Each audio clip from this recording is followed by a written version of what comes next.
Hello दोस्तों। आज हम लेकर आए हैं आपके लिए कुलधरा, एक शापित गांव की कहानी, जहां रातों रात हजारों लोग गायब हो गए। वो कहां गए किसी को नहीं पता। लोग कहते हैं वहां रूहें बसती हैं। क्या आज भी वहां रूहों का बसेरा है?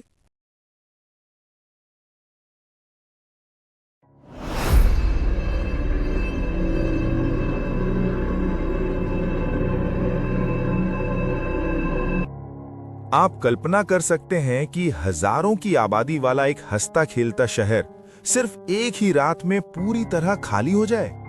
कोई युद्ध नहीं, कोई महामारी नहीं, कोई प्राकृतिक आपदा नहीं, बस एक रात का सन्नाटा, और सुबह होते होते सब कुछ खत्म। राजस्थान के जैसलमेर की तपती रेत के बीच दबा हुआ कुलधरा गांव भारत की सबसे रहस्यमयी जगहों में से एक है। 200 सालों से ये गांव एक ऐसे खौफनाक शराब की जकड़ में है जिसने आज तक यहां किसी इंसान को बसने नहीं दिया। आखिर उस रात क्या हुआ था? वे लोग कहां गए और क्या वे आज भी वहीं हैं? कहानी शुरू होती है 13वीं शताब्दी में।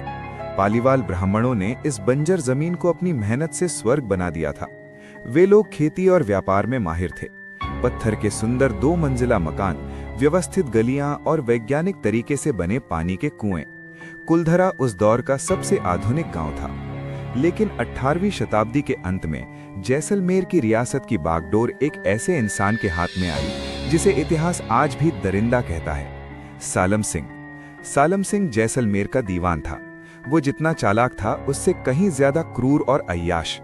उसकी नजर प्रजा की खुशहाली पर नहीं बल्कि उनकी दौलत और इज्जत पर थी।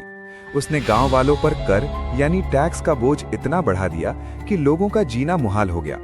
लेकिन सालम सिंह की प्यास सिर्फ पैसे से नहीं बुझने वाली थी। एक शाम सालम सिंह अपने सिपाहियों के साथ कुलधरा के पास से गुजर रहा था।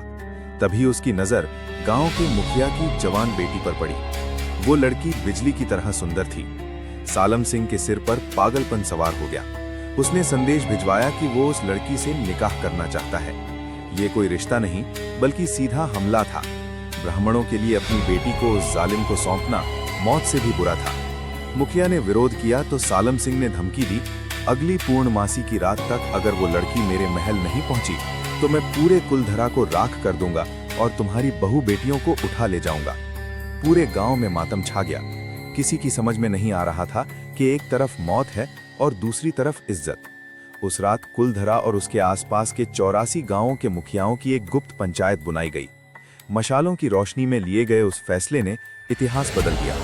पूर्णिमा की वो रात, आसमान में पूरा चांद था, लेकिन कुलधरा के गलियारों में मौत का सन्नाटा। हजारों लोग, जिनमें बच्चे, बूढ़े और औरतें शामिल थीं, चुपचाप अपने घरों से बाहर निकले। उन्होंने अपने साथ सिर्फ अपनी मर्यादा और कुछ जरूरी सामान लिया। किसी को नहीं पता था कि वे कहां जा रहे हैं। जाते जाते गांव की चौखट पर खड़े होकर मुखिया ने अपनी मुट्ठी में कुलधरा की मिट्टी भरी और आसमान की तरफ देखकर दहाड़ते हुए कहा, ये जमीन जिसने हमारी खुशियां छीन ली वो अब कभी आबाद नहीं होगी। जो भी इस गांव की दहलीज लांघेगा वो बर्बाद हो जाएगा। यहाँ सिर्फ चीखें गूंजेंगी और सन्नाटा राज करेगा। सुबह जब सालम सिंह के सिपाही गांव पहुंचे तो वे दंग रह गए। चूल्हों में राख ठंडी थी, बिस्तर बिछे हुए थे, मंदिर की घंटियां खामोश थीं, पर वहां एक भी इंसान मौजूद नहीं था। हजारों लोग रातों रात बिना किसी सुराग के गायब हो गए।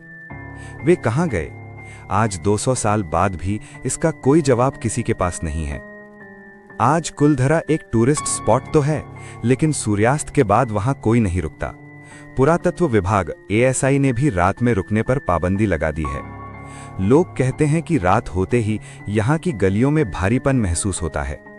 कुछ साल पहले दिल्ली की एक पैरानॉर्मल टीम ने वहां रात बिताई थी। उन्होंने अपनी मशीनों में ऐसी आवाजें रिकॉर्ड की जो इंसानी नहीं थी। टीम के सदस्यों ने महसूस किया कि जैसे कोई उनके पीछे चल रहा है और उनके कान में फुसफुसा रहा है।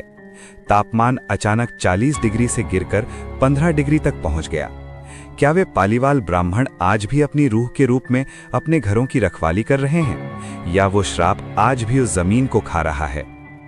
कुलधरा की ये ढहती दीवारें आज भी गवाही देती हैं कि जब एक पूरे समुदाय की इज्जत पर आंच आती है तो वे इतिहास के पन्नों से गायब होना मंजूर करते हैं, पर झुकना नहीं। तो दोस्तों, ये थी कुलधरा की वो सच्ची दास्तान जिसे सुनकर आज भी लोगों की रूह कांप जाती है। क्या आप कभी इस शापित गांव में जाने की हिम्मत करेंगे?